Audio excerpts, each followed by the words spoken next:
All right, so it's been the last I don't know how many days, but it's been a long time, and my wife's like, "Hey, when you coming to bed?" and all this stuff, and I'm like, "Oh, just working on this book here." So this is the actual book, and it's a real legit book. It really is a real book. I got an ISBN number, whatever that gives me. I don't know. The only thing this gives me, and again, I want to make sure that everybody knows this is not a copyrighted book. Okay, so anybody can take this book, and you will see the PDF in the a description box of this video. So you can download this, this book, and if you're interested, you can read it. It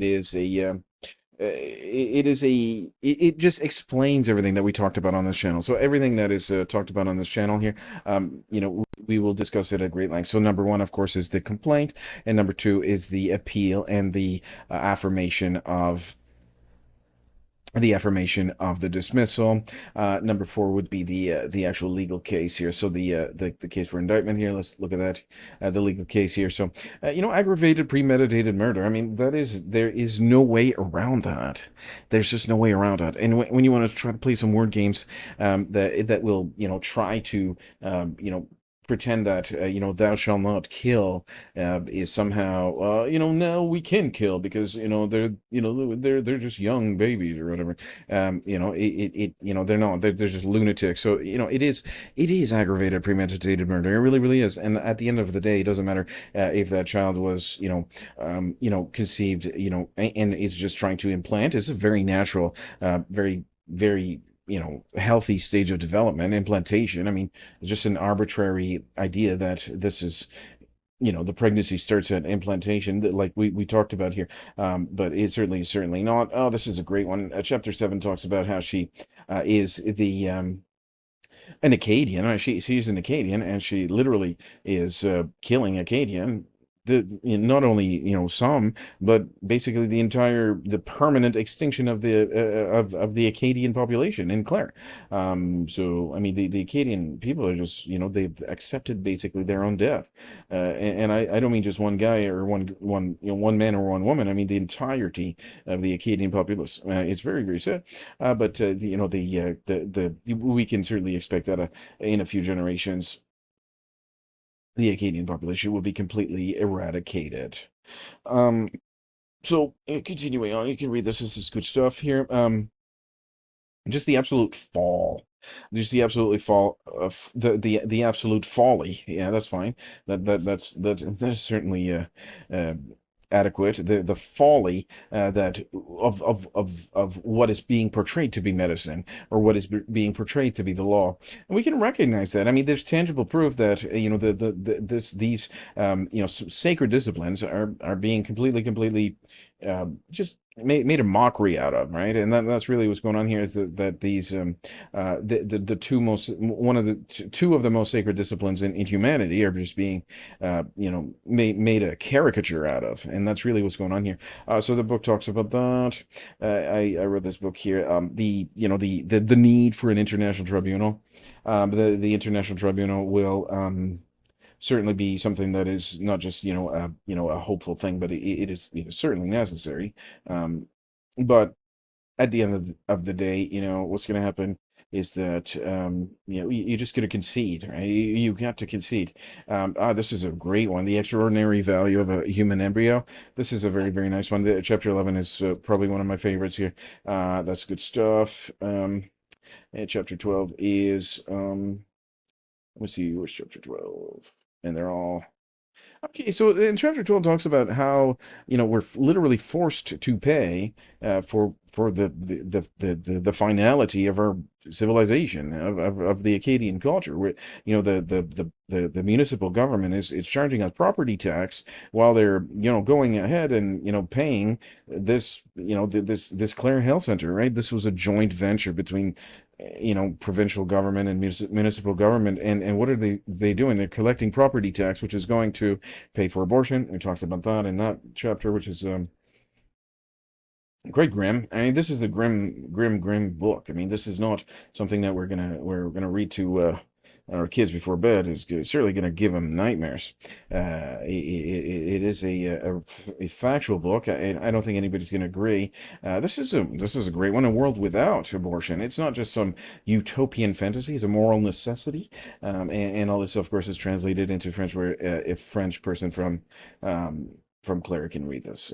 So it's a deception, like we talked about in the previous video. The deception is so great. And let's go back here. We talked about this in the video. So Dr. Dow did such a good job misleading her patients that we have no choice but to reward her by dismissing the case, right? So it's a deception. It really is, and it's lying and deceiving people to do what, to eradicate their own future.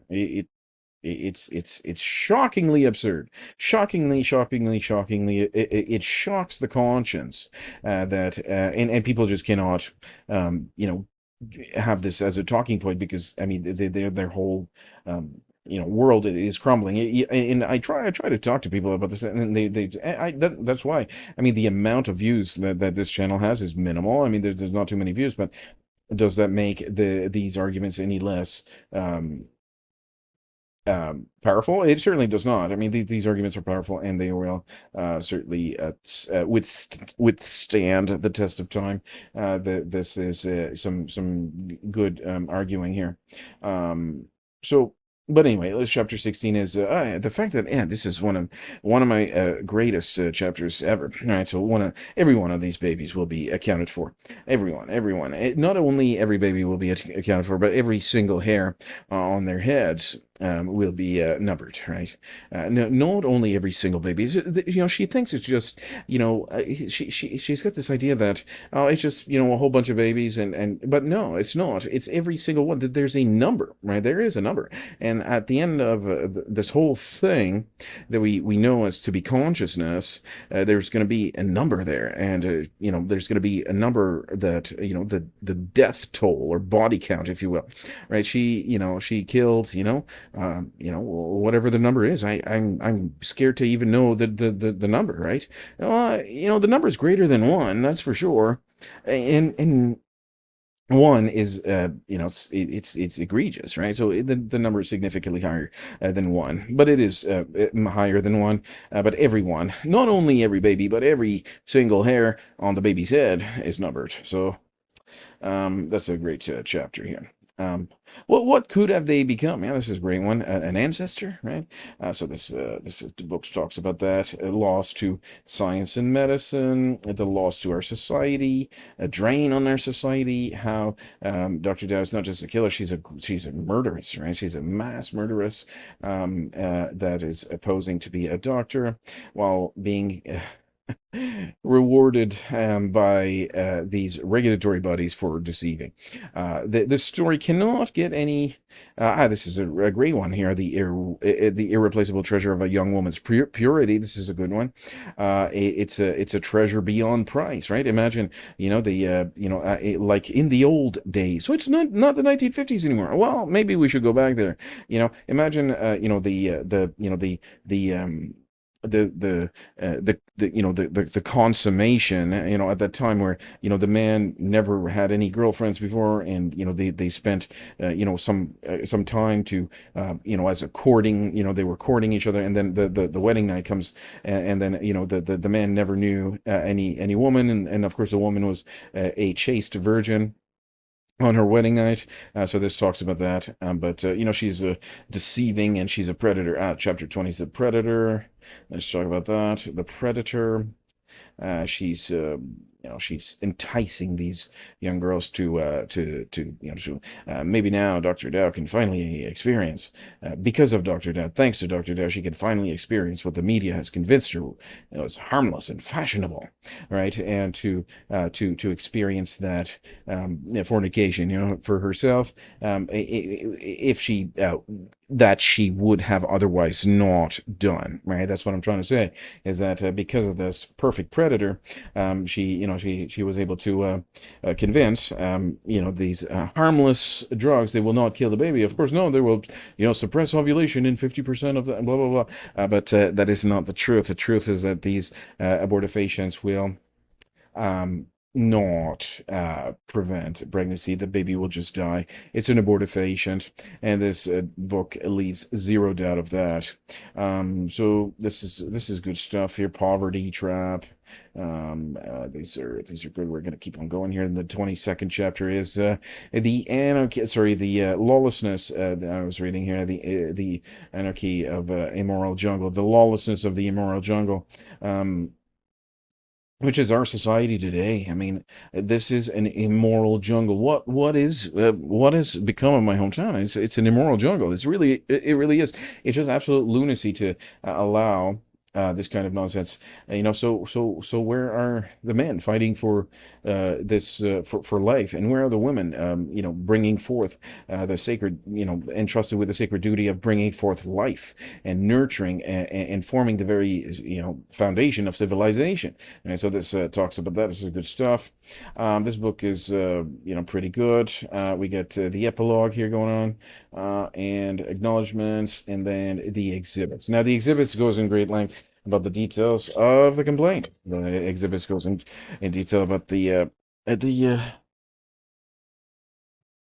my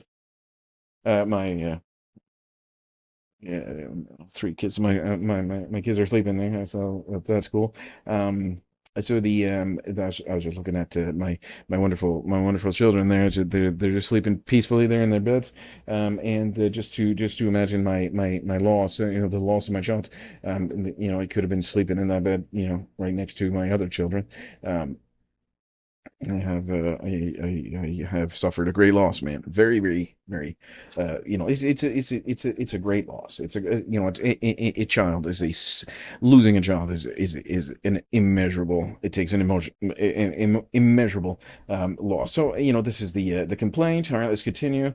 The complaint, and this basically says, yeah, you have no right to complain because Dr. Dow has taken your concerns into consideration. It's been concluded that Dr. Dow never prescribed any form of birth control to yourself, and we will consider this issue resolved on our end, right? So, and then you can file a complaint with a regulatory body that's not the regulatory body here.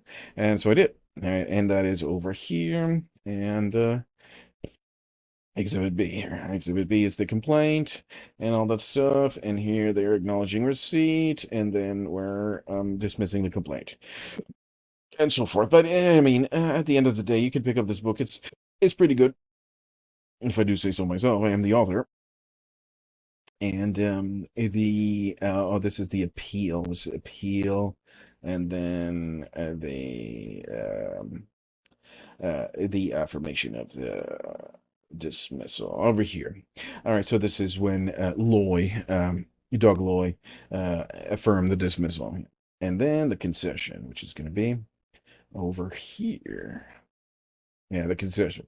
All right, this is the concession. I admit that I've been defeated. Basically, that's what I'm saying. I concede to, defeat. That's exactly what I'm saying. But I've not, I didn't leave the fight with the tail between my legs. They have certainly erred, and they have found themselves to be dishonorable, and this concession is certainly a betrayal of the trust of well, I mean, at the end of the day, I mean, and this is this book is a deeply flawed and dangerous piece of propaganda that seeks to dismantles women's rights and bodily autonomy. This is a feminist wrote this critique here. She obviously doesn't like my book. It romanticizes the past where women were subjugated to traditional views. Roles, ignoring the process that makes gender equality, reproductive health care, and personal freedom. Well, maybe. But anyway, that is all. And so anyway, this is the book. Yeah, that's all. That's all. And it's there is no other path. That there's no other transgression of unimaginable magnitude like this. I mean, there is no. It's the only possible path. I mean, where else can I go? Where else can I go? But forgiveness. Where else can anybody possibly go after this? I mean, there is no greater transgression. No, it cannot get any worse. So I mean, forgiveness is literally the only option, and that takes a tremendous amount of contemplation to come to that realization. So that's the book. Pick it up if you're interested. It's free, and you can copy it as much as you want.